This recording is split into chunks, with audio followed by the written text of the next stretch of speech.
नमस्कार, मैं Sandeep Kumar star classes की यूट्यूब चैनल पे आप सभी का स्वागत करता हूं। जैसे कि हम लोग बिहार बोर्ड क्लास 10th के लिए सोशल साइंस के सारे सिलेबस को बारी बारी से पढ़ना शुरू कर दिए हैं, जिसमें से हिस्ट्री पोर्शन हम लोग लगातार चल रहे हैं। First chapter, second chapter, third chapter ऐसे करके।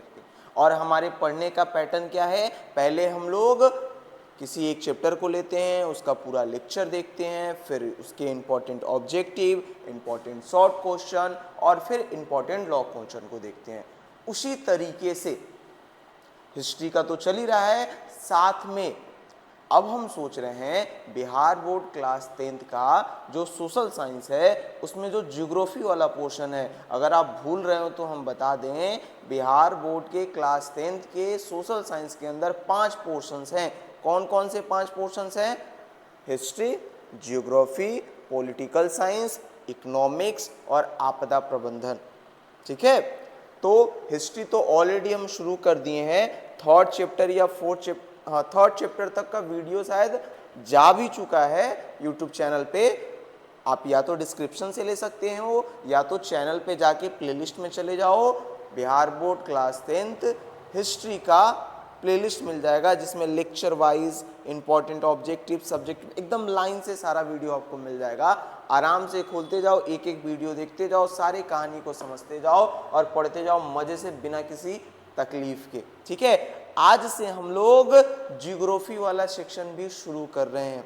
ठीक है, तो बिहार बोर्ड क्लास 10th के एसएसटी में जो 5 पोर्शन है उसका दूसरा पोर्शन ज्योग्राफी भी हम शुरू करने जा रहे हैं। ठीक है, तो आइए चलिए देखते हैं ज्योग्राफी में क्या है, ज्योग्राफी किसे कहते हैं, ज्योग्राफी में क्या क्या पढ़ना है और उसे पढ़ना भी शुरू करते हैं। ओके, आइए चलते हैं। ज्योग्राफी पढ़ने से पहले कह रहा है कि सर ज्योग्राफी यानी भूगोल क्या है भाई? सबसे पहले तो यही बताना है हमको कि भूगोल यानी ज्योग्राफी है क्या। ठीक है, तो आइए देखिए कितना आसान। देखो, नॉर्मल भाषा में लोग कहते हैं पृथ्वी गोल है और वही भूगोल है। ठीक है, जहां पृथ्वी गोल है वही भूगोल है। और इन जनरल कहा जाता है पृथ्वी और पृथ्वी पर पाए जाने वाली चीजों के बारे में बातें करना, वर्णन करना, उनके बारे में पढ़ना लिखना ही क्या कहलाता है? भूगोल कहलाता है। वो कैसे, आइए देखते हैं। कह रहा है भूगोल, भूगोल क्या है? तो कह रहा है भूगोल वो विषय या शास्त्र है जिसके अंतर्गत पृथ्वी के ऊपरी स्वरूप, पृथ्वी की संरचना और उसके प्राकृतिक भाग अथवा पृथ्वी में पाए जाने वाले खनिज तत्वों के बारे में अध्ययन करते हैं, जैसे पहाड़, महादेश, नदी, नगर, समुद्र, झील इत्यादि। ठीक है, यानी कहने का मतलब है भूगोल एक शास्त्र या विषय है जिसके अंतर्गत हम पृथ्वी के ऊपरी स्वरूप, आंतरिक स्वरूप, पृथ्वी में के अंदर पाए जाने वाले तत्व यानी पृथ्वी की इर्द गिर्द की सारी टॉपिकों के बारे में पढ़ते हैं, जानते हैं। और वही पढ़ना और जानना ही क्या कहलाता है? भूगोल कहलाता है। जैसे हम लोग पहाड़ के बारे में पढ़ते हैं, महादेश, नदी, नगर, समुद्र, अंतरिक्ष, सौर मंडल, सबके बारे में पढ़ते हैं। ठीक है, आइए देखिए, कह रहा है भूगोल जिसे अंग्रेजी में ज्योग्राफी कहते हैं, ये तो सबको पता है, पर ये ज्योग्राफी किससे बना है? कह रहा है ज्योग्राफी ग्रीक भाषा का शब्द है जिसका निर्माण 2 शब्दों से हुआ है। ज्योग्राफी ग्रीक भाषा का शब्द है जिसका निर्माण 2 शब्दों से हुआ है। एक जियो प्लस ग्राफो, जियो प्लस ग्राफो। जियो का मतलब पृथ्वी और ग्राफो का मतलब लिखना या वर्णन। कहने का मतलब है भूगोल जिसका परिभाषा क्या है? हम लोग पृथ्वी के बारे में जो वर्णन करते हैं वही भूगोल है। भूगोल को इंग्लिश में ज्योग्राफी कहते हैं। ज्योग्राफी एक ग्रीक भाषा का शब्द है जिसका निर्माण 2 शब्दों से हुआ है, जियो प्लस ग्राफो। जियो प्लस ग्राफो, ग्राफो का अर्थ पृथ्वी, सॉरी, जियो का अर्थ पृथ्वी और ग्राफो का अर्थ लिखना या वर्णन करना, जिसका मतलब है ज्योग्राफी मीन्स पृथ्वी का वर्णन, यानी पृथ्वी का वर्णन करना ही क्या कहलाता है, ज्योग्राफी कहलाता है, भूगोल कहलाता है। ठीक है। और भूगोल के पिता, एग्जाम में कभी कभी पूछता है भूगोल के पिता किसे माना जाता है, तो भूगोल के पिता इरेटोस्थानीज को माना जाता है। भूगोल का पिता यानी जनक किसे माना जाता है, तो इरेटोस्थानीज को भूगोल का जनक माना जाता है, ध्यान रखिएगा। ठीक है। हम लोग जाने कि भूगोल होता क्या है। ठीक है। अब बिहार बोर्ड के क्लास 10th में जो सोशल साइंस का ज्योग्राफी वाला सेक्टर है, उसमें हमको पढ़ना क्या है भाई, ज्योग्राफी तो जान गए सर क्या है, पर ज्योग्राफी में पढ़ना क्या है। देखिएगा, हम लोग को क्लास 10th के अंदर जो पढ़ना है उस बुक का नाम है भारत संसाधन एवं उपयोग, ये बुक पढ़ना है। देखिएगा, बिहार बोर्ड का ये बुक है जिसको हम लोग को क्लास 10th में ज्योग्राफी के अंदर पढ़ना है। ठीक है। इस बुक को 2 खंडों में बांटा गया है। खंड क, जिसके अंदर ज्योग्राफी में कौन कौन से चैप्टर पढ़ने हैं उसके बारे में दिया है, और दूसरा है खंड ख, इसके अंदर आपदा प्रबंधन के अंदर कौन कौन से चैप्टर पढ़ने हैं उसके बारे में दिया है। ठीक है। तो ज्योग्राफी को 2 चैप्टरों में बांटा है, पहला ज्योग्राफी सब्जेक्ट और दूसरा आपदा प्रबंधन। तो अब क्लास 10th में ज्योग्राफी सब्जेक्ट, जो बुक का नाम भारत संसाधन एवं उपयोग है, उसके अंदर कौन कौन से चैप्टर पढ़ने हैं भाई, तो ज्योग्राफी के अंदर मुख्य रूप से हमें 6 चैप्टर पढ़ने हैं। पहला चैप्टर है भारत संसाधन एवं उपयोग, यानी भारत के अंदर संसाधन और उसके उपयोग के बारे में पढ़ेंगे। ठीक। दूसरा कृषि, इस चैप्टर के अंदर हम कृषि और कृषि संबंधित बातों के बारे में जानेंगे। ठीक। और तीसरा निर्माण उद्योग, यानी इसके अंदर हम लोग फैक्ट्रियों के बारे में जानेंगे। ठीक है। ऐसे तो भारत की आज़ादी से ही कृषि और फैक्ट्री में थोड़ा मतभेद रहा है, उसी के बारे में हम लोग समझने की कोशिश करेंगे। ये मतभेद अगर कुछ लोग पढ़े होंगे पहले से तो पता होगा कि पंचवर्षीय योजना, पहले पंचवर्षीय योजना में कृषि को प्रधानता दी गई, दूसरे में उद्योगों को प्रधानता दी गई, फिर अकाल पड़ गया, हरित क्रांति है, इस वजह से थोड़ा सा उस सबको पढ़ेंगे, हम लोग कवर करेंगे 3rd चैप्टर में। और 4th चैप्टर में हम लोग पढ़ेंगे परिवहन, संचार एवं व्यापार। परिवहन, किसी व्यक्ति या वस्तु को एक स्थान से लाने जाने की प्रक्रिया, संचार, विचारों के एक जगह से दूसरी जगह आने जाने की प्रक्रिया, और व्यापार यानी लेन देन की प्रक्रिया। इसके बारे में इस चैप्टर में पढ़ेंगे हम लोग। चैप्टर नंबर 5 में हम लोग पढ़ेंगे बिहार कृषि एवं वन संसाधन। बिहार के कृषि और जंगलों के बारे में इस चैप्टर के अंदर पढ़ेंगे। और चैप्टर अंदर 6 में पढ़ेंगे हम लोग मानचित्र। ठीक है। इस तरीके से इस ज्योग्राफी के बुक भारत संसाधन एवं उपयोग खंड क का ज्योग्राफी वाला पोर्शन कंप्लीट होगा इस 6 चैप्टर के साथ। और इसको हम लोग लाइन से पढ़ेंगे, सबके इंपॉर्टेंट्स टॉपिक वाइज चीजें पढ़ेंगे, फिर टॉपिक वाइज लेक्चर पढ़ लेंगे, फिर इंपॉर्टेंट ऑब्जेक्टिव, शॉर्ट क्वेश्चन और फिर लॉन्ग क्वेश्चन देखेंगे, और उसके बाद चैप्टर बारी बारी से खत्म करते जाएंगे ऐसे ही। और इसके खंड ख वाले में हम लोगों को आपदा प्रबंधन देखना है। क्या देखना है? आपदा प्रबंधन देखना है। आपदा प्रबंधन में भी टोटल 6 चैप्टर हैं, पर ये आसानी से हो जाएगा, ये ज़्यादा लंबा चौड़ा होता नहीं है। इसके कुछ इंपॉर्टेंट क्वेश्चन भी आप लोग देख लोगे तो क्लियर हो जाएगा, जो हम खुद बता देंगे। जैसे पहला चैप्टर है प्राकृतिक आपदा, एक परिचय। दूसरा चैप्टर है प्राकृतिक आपदा एवं प्रबंधन, बाढ़ और सुखाड़। तीसरा चैप्टर है प्राकृतिक आपदा एवं प्रबंधन, भूकंप और सुनामी। यानी बेसिकली कहने का मतलब है इसमें प्राकृतिक आपदा के बारे में परिचय जानेंगे। इसमें प्राकृतिक आपदा और प्रबंधन, 2 प्रकार के प्राकृतिक आपदा, बाढ़ और सुखाड़ के बारे में पढ़ेंगे। थर्ड वाले चैप्टर में भूकंप और सुनामी जैसे आपदाओं के बारे में और उनके प्रबंधन के यानी बचाव के बारे में पढ़ेंगे। 4 नंबर चैप्टर में जीवन रक्षक आकस्मिक प्रबंधन के बारे में पढ़ेंगे कि जान को बचाने वाला अचानक कोई घटना हो जाए तो उससे कैसे बचाव किया जा सकता है। 5वां में पढ़ेंगे आपदा काल में वैकल्पिक संचार व्यवस्था, आपदा में किस प्रकार की संचार व्यवस्था का प्रयोग करके हम किसी के पास पहुंच सकते हैं या किसी से अपना जुड़ाव रख सकते हैं। 6वां में आपदा और अस्तित्व के बारे में पढ़ेंगे। और इस तरीके से ज्योग्राफी का ये भी बुक खत्म हो जाएगा, यानी एसएसटी का एक सबसे बड़ा हिस्सा ज्योग्राफी खत्म हो जाएगा। हिस्ट्री चल ही रहा है और ज्योग्राफी हम शुरू कर ही रहे हैं, तो लाइन से आप पढ़ते जाइएगा, पूरा क्लियर आसानी से समझ में आते जाएगा, कोई दिक्कत नहीं। चलिए तो हम लोग पढ़ना स्टार्ट भी कर देते हैं। पहला चैप्टर आपदा प्रबंधन का नहीं, सॉरी, ज्योग्राफी के खंड क का पहला चैप्टर ज्योग्राफी का है भारत संसाधन एवं उपयोग। एक बात बता दे बाबू, ये पहला चैप्टर इतना बड़ा है जो ना का हद सामने।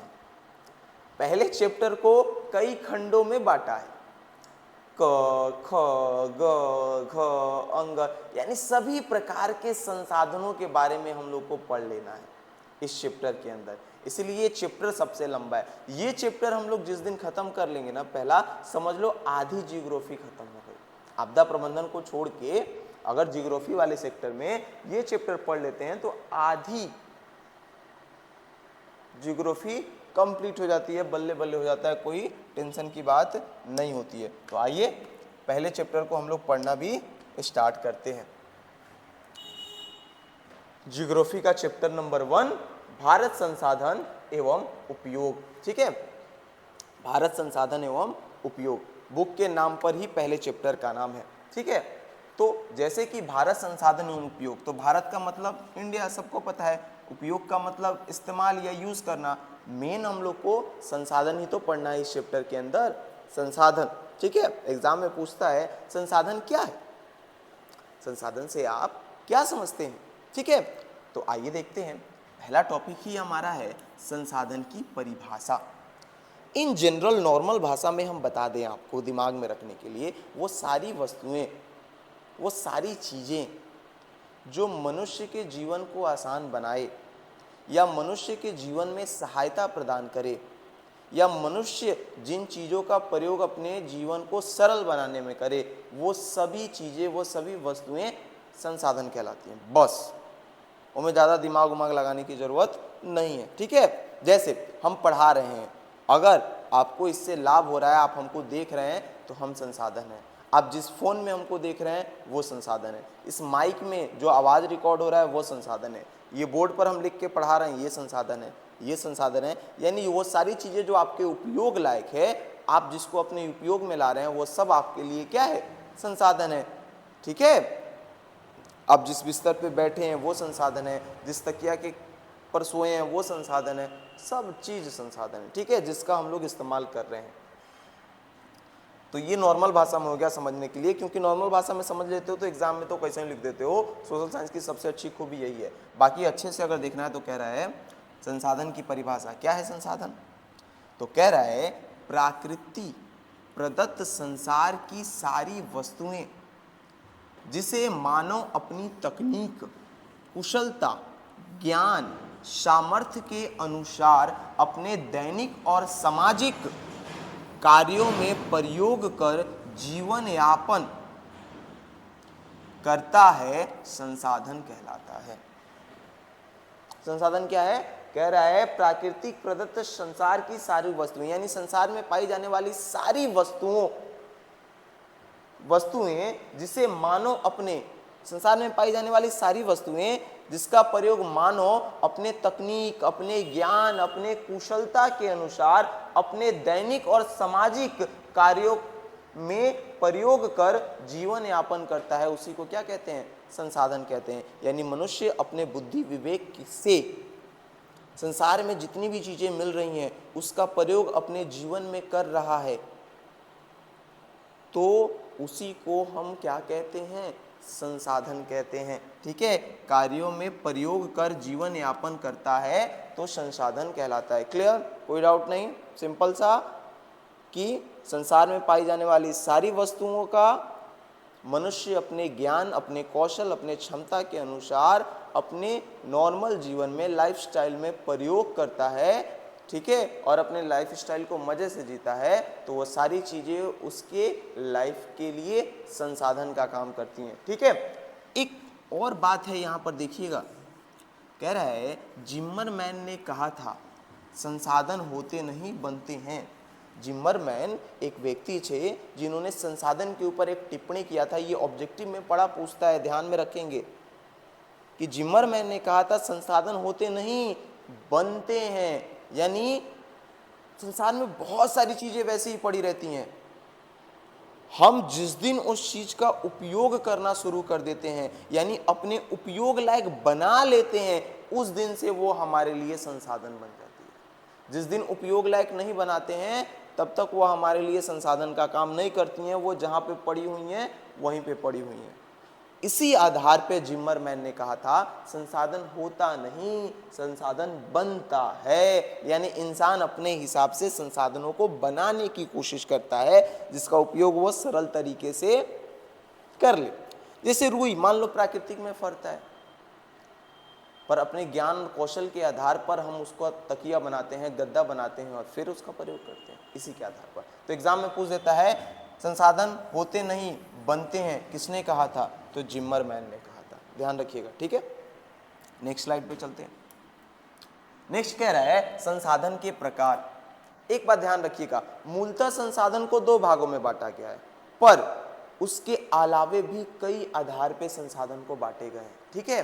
जैसे कह रहा है संसाधन मुख्य रूप से दो प्रकार के होते हैं, पहला प्राकृतिक संसाधन और दूसरा मानवीय संसाधन, ठीक है। संसाधन मुख्य रूप से कितने प्रकार के होते हैं? दो प्रकार के, एक प्राकृतिक संसाधन, दूसरा मानवीय संसाधन। वे सारे संसाधन जो हमें प्रकृति से प्राप्त होते हैं, यानी आप कह सकते हो दूसरी भाषा में ईश्वर की देन है, जो हमें मुफ्त में मिलता है, वो सब प्राकृतिक संसाधन होता है। और मानवीय संसाधन वो सभी संसाधन जिसका जुड़ाव मनुष्य से होता है, जीवों से होता है, ठीक है, जिसके लिए हमें कभी ना कभी पैसा पे करना पड़ता है, वो सब मानवीय संसाधन हो जाते हैं, ठीक है। तो मूल रूप से संसाधन दो भागों के होते हैं, प्राकृतिक और दूसरा मानवीय, जो प्राकृतिक से प्राप्त होता है, और एक मानवीय से मनुष्यों के द्वारा संसाधन प्राप्त होता है। क्लियर रहेगा?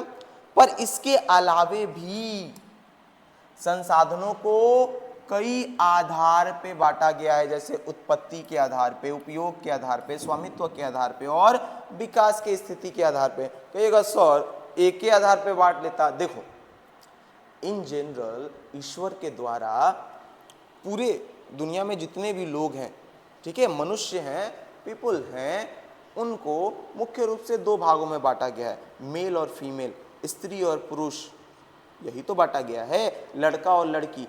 पर मुख्य रूप से ये बांटा गया है, पर इसके अलावे भी तो समाज को, लोगों को कई आधारों पे बांटते हैं। अब कहिएगा सर पूरे लोग को तो महिला और पुरुष के आधार पे ही तो बांटा जाता है, आप कैसे कह रहे हैं कि इसके अलावे भी कुछ आधारों पे बांटा गया है? तो बांटा गया है बाबू, कैसे बांटा गया है? देखो अगर आप क्लास में बैठ के पढ़ रहे हो तो क्लास में इस आधार पे भी बच्चों को बांटा जाता है कि ये बच्चे तेजा हैं पढ़ने वाले और ये नहीं पढ़ने वाले, ये बच्चे गांव से आते हैं, ये बच्चे शहर से आते हैं। संख्या तो वही है ना जिसको लड़का और लड़की के बीच में बांटे हैं, फिर भी यहाँ पर एक आधार पढ़ाई हो गया जिसमें हम लोग फर्क करते हैं, दूसरा आधार गांव और शहर हो गया, तीसरा आधार समाज के अंदर जात और धर्म हो जाता है, धर्म के आधार पर भी लोगों को बांट दिया जाता है, जात के आधार पर भी लोगों को बांट दिया जाता है। जबकि ईश्वर ने तो फर्क दो ही दिखाया है कि स्त्री या पुरुष, फिर भी यहाँ पे आके कई आधारों पे हम फर्क कर लेते हैं कि नहीं कर लेते हैं? जाति के आधार पे, धर्म के आधार पे, जगह पे के आधार पर, समझदार और क्या बोलते हैं मन बुद्धि के आधार पर, ठीक है, पढ़े लिखे और गंवार के आधार पर। बुझ रहे हैं कि नहीं बुझ रहे हैं? तो वही कई आधारों पे। वैसे ही संसाधनों को भी कई आधारों पे बांटा गया है। जैसे मूल रूप से तो बांटा गया है प्राकृतिक और मानवीय, पर उसके अलावा भी उत्पत्ति के आधार पर भी बांटा गया है। उत्पत्ति के आधार पर संसाधनों को दो भागों में बांटा गया है, जैव संसाधन और अजैव संसाधन। देख हम हमेशा कहते हैं बच्चों से कि सोशल साइंस पढ़ना सरल कुछ इसलिए भी हो जाता है क्योंकि ज़्यादा का डिफिनेशन तो शब्दों से ही मिल जाता है। अगर आप शब्दों को तोड़ोगे ना तो उसके बारे में ऐसे ही जान लोगे, ठीक है। जैसे यहाँ पे है उत्पत्ति के आधार पर संसाधन को दो वर्गों में, जैव और अजैव। जैव संसाधन, इन सबका डिफिनेशन भी आगे वाले स्लाइड में हम बताएंगे, पर यहाँ पे समझ लो उत्पत्ति के आधार पर जैव और अजैव संसाधन है। जैव संसाधन वे सभी संसाधन जो जैव मंडल से आते हैं यानी सजीवों से आते हैं, और अजैव संसाधन वे सभी संसाधन जो निर्जीव होते हैं, जैव मंडल से नहीं आते हैं, उसी को अजैव संसाधन कहते हैं, इसको जैव संसाधन कहते हैं। वैसे ही उपयोगिता के आधार पर नवीकरणीय और अनवीकरणीय संसाधन, उपयोगिता के आधार पर भी संसाधन को दो भागों में बांटा गया है, नवीकरणीय और अनवीकरणीय। नवीकरणीय वो सारे संसाधन होते हैं जिनका एक बार प्रयोग कर लेने के बाद भी किसी भी प्रक्रिया से हम उसे दोबारा प्राप्त कर सकते हैं, वो भौतिक प्रक्रिया हो, रासायनिक प्रक्रिया हो, या किसी टेक्नोलॉजी के द्वारा, ठीक है, हम दोबारा प्राप्त कर सकते हैं। और अनवीकरणीय संसाधन वे संसाधन जिसका एक बार प्रयोग कर लेने से हम दोबारा प्राप्त नहीं कर सकते हैं। जैसे कोयला एक बार जला लिए तो वो दोबारा मिलेगा, नहीं मिलेगा। पर यहाँ पर सूर्य की रोशनी से एक आज इस्तेमाल कर लिए तो फिर कल आएगा सूर्य की रोशनी, ऐसा थोड़े कल नहीं आएगा, ठीक है, वही वाली बात है। यहाँ पे है स्वामित्व के आधार पे। स्वामित्व के आधार पे भी संसाधन व्यक्तिगत है, सामुदायिक है, राष्ट्रीय और अंतर्राष्ट्रीय है। यानी स्वामित्व के आधार पर संसाधन को चार भागों में बांटा गया है।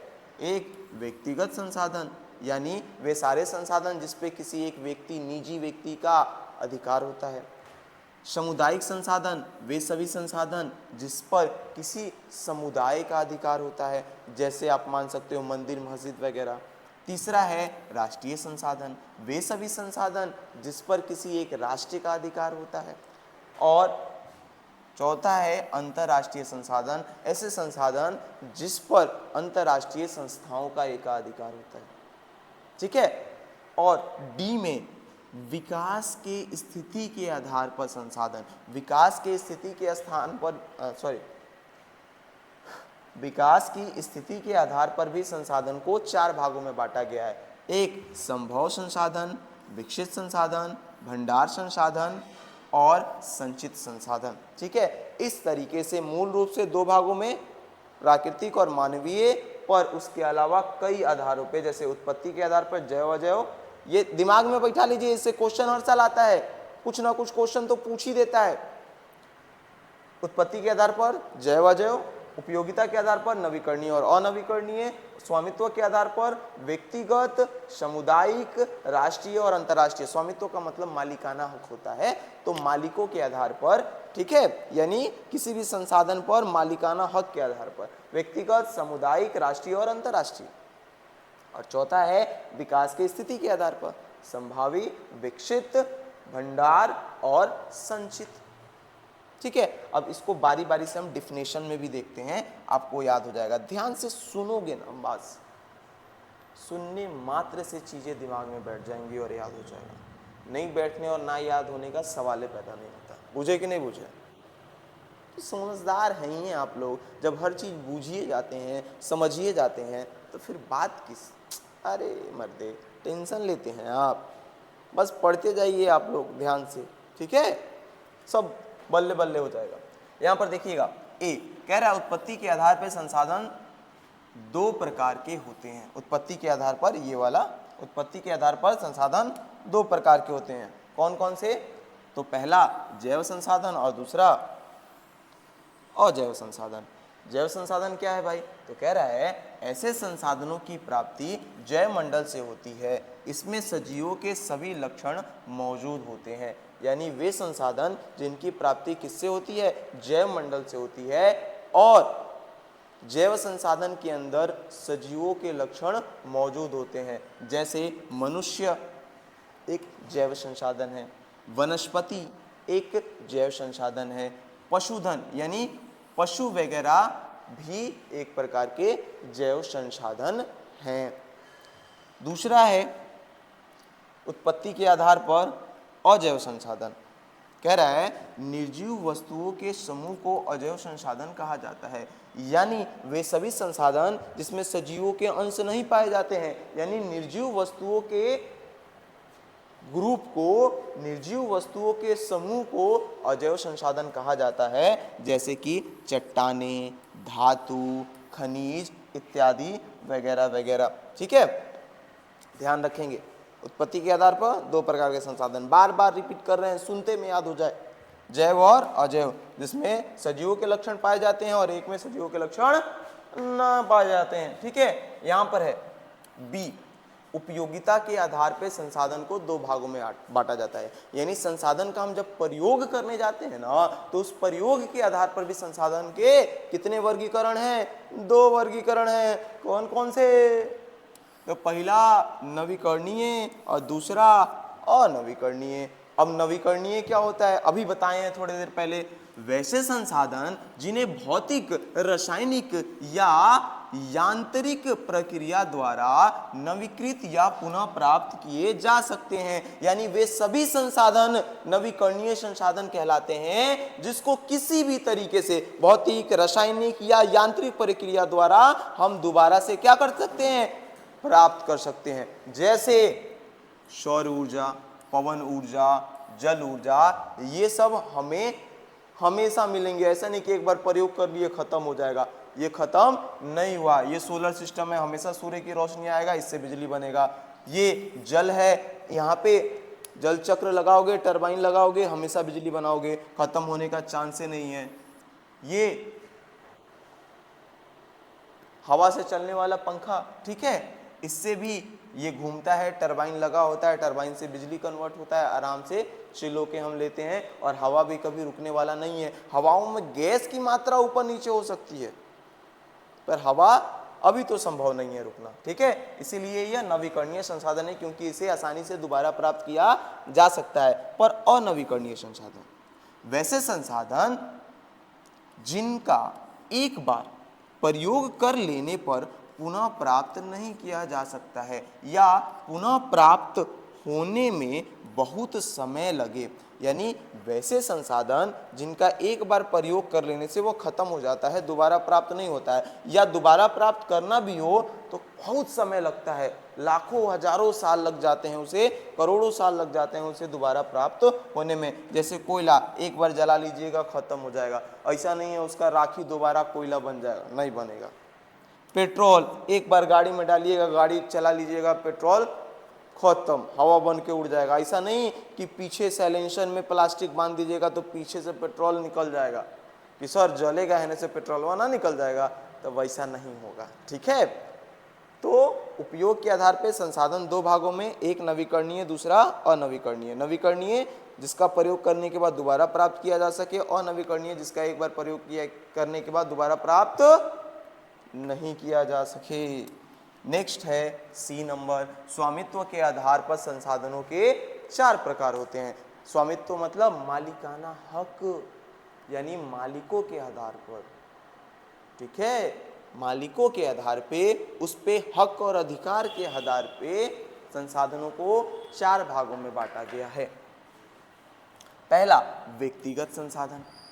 ऐसे संसाधन किसी खास व्यक्ति के आधार क्षेत्र में होते हैं जिसके बदले वो सरकार को लगान भी चुकाते हैं। यानी वे सभी संसाधन जिस संसाधन पे किसी एक खास व्यक्ति का एकाधिकार होता है, जिसके बदले वो अपने गवर्नमेंट को, अपनी सरकार को टैक्स भी देता है समय टू समय, उसी को कहते हैं व्यक्तिगत संसाधन। जैसे भूखंड, घर इत्यादि, नॉर्मल खेत वगैरह जो होता है वो सब, या किसी की गाड़ी हो गई, किसी का घोड़ा हो गया, किसी का साइकिल हो गया। ठीक है, उस तरीके से। नेक्स्ट है सामुदायिक संसाधन। वैसे संसाधन जिस पर किसी खास ख्यास हो गया है, बाबू इसको खड़ी कर लेंगे, खास सामुदायिक का अधिकार होता है। यानी वो संसाधन जिस पर किसी एक व्यक्ति का नहीं, किसी पूरे खास समुदाय का एक अधिकार होता है, उसी को कहते हैं सामुदायिक संसाधन, जैसे कि मंदिर, मस्जिद वगैरह। ठीक है, नेक्स्ट है राष्ट्रीय संसाधन। कानूनी तौर पर देश तथा राष्ट्र के अंतर्गत उपलब्ध संसाधन राष्ट्रीय संसाधन कहलाते हैं। यानी कानून के अकॉर्डिंग राष्ट्र के अंदर जो भी संसाधन उपलब्ध है वो सभी राष्ट्रीय संसाधन कहलाते हैं। जैसे राजनीतिक सीमा यानी बॉर्डर, भूमि, खनिज पदार्थ इत्यादि। और चौथा है अंतर्राष्ट्रीय संसाधन। वैसे संसाधन जिन पर नियंत्रण अंतर्राष्ट्रीय संस्था रखती है उसे अंतर्राष्ट्रीय संसाधन कहते हैं। यानी वो सारी संसाधन जिस पर कंट्रोल कौन रखता है, अंतर्राष्ट्रीय संस्था रखती है, उसी को कहते हैं अंतर्राष्ट्रीय संसाधन। जैसे खुले महासागरीय संसाधन, बेसिकली कहने का मतलब है महासागर, ठीक है, जो अंतर्राष्ट्रीय संसाधन का एक उदाहरण है। नेक्स्ट देखते हैं। अच्छा, नेक्स्ट में वही है, ठीक है, स्वामित्व के आधार पर संसाधन है पर उसका फिगर है। व्यक्तिगत संसाधन जैसे घर, गाड़ी, अपना खेत। सामुदायिक संसाधन जैसे हिंदू समुदाय के लिए मंदिर, मुसलमान के लिए मस्जिद, गिरजाघर इत्यादि। राष्ट्रीय संसाधन यानी राष्ट्र के अंदर जो ज़मीन उमीन है वो, या देश जो यहाँ पर है इसकी जो सीमा है, ये बॉर्डर है, तो ये बॉर्डर के अंदर पाई जाने वाली चीज़ें, ये सब क्या है, राष्ट्रीय संसाधन है। अंतर्राष्ट्रीय संसाधन यानी जो ये ओशंस हैं वर्ल्ड में, ये सारे ओशंस जो हैं वो अंतर्राष्ट्रीय संसाधन हो जाएंगे, ठीक है, जिसका प्रयोग, जिस पर नियंत्रण इंटरनेशनल संस्थाएं रखती है। नेक्स्ट है डी नंबर, गलती से ए दिला गया है। डी नंबर है विकास के स्तर पर भी संसाधन को 4 भागों में बांटा गया है। यानी विकास के आधार पर संसाधन के कितने वर्ग किए गए हैं, 4 वर्ग किए गए हैं। देखिएगा, पहला है संभावी संसाधन। क्या है, संभावी संसाधन। संभावी संसाधन क्या होता है, अभी थोड़ी देर पहले बताए हैं। सोशल साइंस की सबसे अच्छी बात है कि शब्दों को तोड़ोगे ना तो मतलब अपने आप पता चल जाता है। संभावी यानी संभावना। संभावना मतलब क्या, किसी भी चीज का कंप्लीट होने का आस, हुआ नहीं है पर हो सकता है। जब ये आस होता है ना, हो सकता है, उसी को कहते हैं संभावना, ठीक है। तो वही है संभावी संसाधन, ठीक है, ऐसे संसाधन जो किसी क्षेत्र विशेष में मौजूद होते हैं, जिसे उपयोग में लाए जाने की संभावना होती है, लेकिन इसका उपयोग अभी तक नहीं किया गया है। क्योंकि अगर संभावनाएं कंप्लीट हो जाएं तो उसको संभावना थोड़े कहेंगे, उसको तो मुकम्मल कहेंगे ना, कि कंप्लीट हो गया, पूरा हो गया। वही कह रहा है संभावी संसाधन में वैसे संसाधन होते हैं, वैसे संसाधन को संभावी संसाधन कहते हैं जो किसी क्षेत्र विशेष में मौजूद हो और जिसे उपयोग में भी लाया जा सकता है। संभावना है लाने का पर लाया नहीं जा रहा है, तो वैसे संसाधनों को कहते हैं संभावी संसाधन। जैसे हिमालय क्षेत्र में खनिज, हिमालय क्षेत्र के खनिज, ठीक है। दूसरा है विकसित संसाधन। विकसित संसाधन वैसे संसाधन जिसके उपयोग हेतु मात्रा और गुणवत्ता का निर्धारण हो चुका है, जैसे तकनीक इत्यादि। यानी वे सभी संसाधन जिसका उपयोग के लिए मात्रा और गुणवत्ता यानी क्वालिटी वगैरह का निर्धारण हो चुका है, जैसे टेक्नोलॉजी वगैरह है ना, वो सब विकसित संसाधन है, यानी नए नए प्रकार की टेक्नोलॉजियाँ। तीसरा है भंडार संसाधन। वैसे संसाधन जो पर्यावरण में उपलब्ध होते हैं और मानवीय जरूरतों को पूरा करने में सक्षम होते हैं। यानी वे सभी संसाधन जो पर्यावरण में उपलब्ध हैं और मनुष्य की सारी जरूरतें पूरे करने के लिए सक्षम है, जैसे जल, हवा, सौर ऊर्जा वगैरह, ये सब संसाधन, ठीक है। और चौथा है संचित कोश संसाधन। यानी वैसे संसाधन जिस पर उपलब्ध तकनीक के आधार पर प्रयोग में लाया जा सकता है, लेकिन इसका तत्काल उपयोग आरंभ नहीं हुआ है। बेसिकली कहने संचित कोश संसाधन का मतलब होता है वे सभी संसाधन जो वर्तमान में जितना तकनीक उपलब्ध है, टेक्नोलॉजी उपलब्ध है, उस टेक्नोलॉजी का इस्तेमाल करके इसका प्रयोग कर सकते हैं हम लोग, पर अभी कर नहीं रहे हैं। जैसे मान लीजिए जल परिवहन, भारत नदियों का देश है, तो हम लोग चाहें तो बहुत एक अच्छा व्यवस्था बना सकते हैं जल परिवहन का, जहां एक जगह से दूसरे जगह आना जाना और आसान हो जाएगा, रोडों पे जाम की समस्या खत्म हो जाएगी। नदियों में जल संसाधन ऐसे संसाधन होते हैं जिसमें ऊर्जा कम लगता है, सस्ता संसाधन होता है, तो मे भी परिवहन का साधन भी सस्ता हो जाए, प्रदूषण से हम लोग बच जाएं।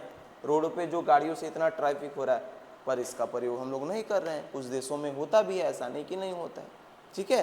तो वह सभी संसाधन आ जाते हैं संचित कोश संसाधन में। ठीक है, तो ध्यान रखेंगे मूल रूप से 2 संसाधन, मानवीय और प्राकृतिक, और उसके अलावा ABCD करके कई आधारों पे उत्पत्ति, उपयोगिता, स्वामित्व और विकास के आधार पे कई भागों में संसाधनों को बांटा गया है। ठीक है, चलिए ये तो संसाधन को बांट लिए हैं, उम्मीद है आपको समझ में आया होगा और याद भी हो गया होगा। ठीक है, अब फिर चलते हैं नेक्स्ट टॉपिक है, अरे वही विकास के स्तर पे संसाधनों को बांटा गया है, उसके फिगर है। ठीक है, नेक्स्ट है संसाधन नियोजन। एग्जाम में पूछता है या एक पूछा भी है कि संसाधन नियोजन से क्या समझते हैं, तो अगर पूछ ले तो क्या दीजिएगा फिर से अगर इस साल, तो बड़ा सिंपल आंसर है जी। आइए, कह रहा है संसाधनों का विवेकपूर्ण उपयोग ही संसाधन नियोजन कहलाता है। संसाधन नियोजन किसे कहते हैं? संसाधनों का विवेकपूर्ण यानी समझदारी से इस्तेमाल करना ही संसाधन नियोजन कहलाता है। और फिर कह रहा है संसाधन नियोजन किसी भी राष्ट्र के विकास के लिए आवश्यक है, और किसी भी राष्ट्र, किसी भी देश, किसी भी राज्य के विकास के लिए संसाधन नियोजन बहुत आवश्यक है। यानी संसाधन का समझदारी से इस्तेमाल करना बहुत जरूरी है, नहीं तो संसाधन हो जाएगा खत्म, आप कटोरा लेके इन्हें डुबाते रह जाइएगा। समझ रहे हैं, जिंदगी लाइफ बहुत कष्टदायक हो जाएगी, समझे। जैसे नहीं होता है कि हमारे पास पैसा होता है, पैसा भी तो एक संसाधन है जिससे हम सभी प्रकार के संसाधन को आसानी से खरीद सकते हैं। तो उसको अगर नियोजित तरीके से खर्च करेंगे, समझदारी से खर्च करेंगे तो हमारा काम आएगा ना जी। अगर समझदारी से खर्च नहीं करेंगे तो दिक्कत करेगा। ठीक है, नेक्स्ट टॉपिक देखिए। नेक्स्ट कह रहा है संसाधन का संरक्षण। एग्जाम में पूछता है संसाधन संरक्षण से आप क्या समझते हैं, क्या है संसाधन संरक्षण? तो बड़ा सिंपल है, संसाधन का नियोजन तरीके से प्रयोग करना ही संसाधन संरक्षण है। या आइए चलिए देखते हैं, कह रहा है संसाधनों का नियोजित एवं विवेकपूर्ण उपयोग ही क्या है? संसाधन संरक्षण कहलाता है। संसाधन का नियोजित यानी समझदारी से दिमाग लगा के प्रयोग करना ही संसाधन संरक्षण है, क्योंकि सभ्यता एवं संस्कृति का विकास में संसाधनों की अहम भूमिका होती है, किंतु संसाधनों का अविवेकपूर्ण उपयोग सामाजिक, आर्थिक, सांस्कृतिक एवं पर्यावरणीय समस्याओं को जन्म देता है। इस समस्याओं के समाधान हेतु संसाधन संरक्षण आवश्यक है।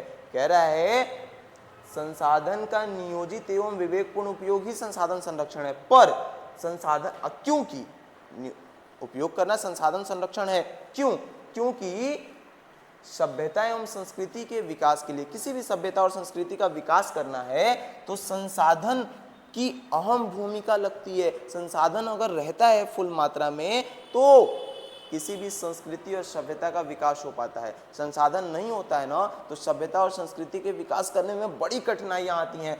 तो उसके लिए, विकास के लिए, सभ्यता और संस्कृति के विकास के लिए हमको संसाधन चाहिए, किंतु संसाधनों का अविवेकपूर्ण उपयोग यानी संसाधन का अगर दिमाग लगा के इस्तेमाल नहीं कीजिएगा तो क्या होगा? सामाजिक, आर्थिक, सांस्कृतिक, पर्यावरणीय हर एक प्रकार की समस्याओं का जन्म हो जाएगा। ये हर एक प्रकार की समस्याएं आपके सामने आ जाएंगी। इसीलिए समस्याओं के समाधान हेतु ये समस्याएं ना आए और संस्कृति और समाज का विकास आसानी से हो पाए, उसके लिए संसाधन संरक्षण बहुत ही आवश्यक है, बहुत ही जरूरी है। उम्मीद है समझ में आया होगा संसाधन संरक्षण। नेक्स्ट है संसाधन के संदर्भ में कुछ विचार। संसाधन के संदर्भ में कुछ विचार, अलग अलग लोगों ने अलग अलग प्रकार के विचार दिए हैं। किसके संबंध में? संसाधन के संबंध में, संसाधन संरक्षण के संबंध में। देखिएगा, पहले महात्मा गांधी ने क्या कहा है भाई? तो कहा है महात्मा गांधी ने, हमारे पास पेट भरने के लिए बहुत कुछ है लेकिन पेटी भरने के लिए नहीं। ठीक है, संसाधन के संदर्भ में महात्मा गांधी की एक लेख है, एक बात है क्या कि हमारे पास पेट भरने के लिए बहुत कुछ है, पेटी भरने के लिए कुछ नहीं। यानी पर्यावरण में बहुत सारे ऐसे संसाधन हैं जिसका आप तत्काल प्रयोग करना चाह रहे हैं तो कीजिए, कभी खत्म नहीं होगा, पर आप कल के लिए, परसों के लिए, नरसों के लिए, आने वाले फ्यूचर के लिए उसको इकट्ठा कर कर के रखते जाएंगे तो संसाधन में कमी पड़ेगी, अकाल पड़ेगा। इसी को लेकर उन्होंने कहा था कि पेट भरने के लिए बहुत कुछ है, पेटी भरने के लिए नहीं।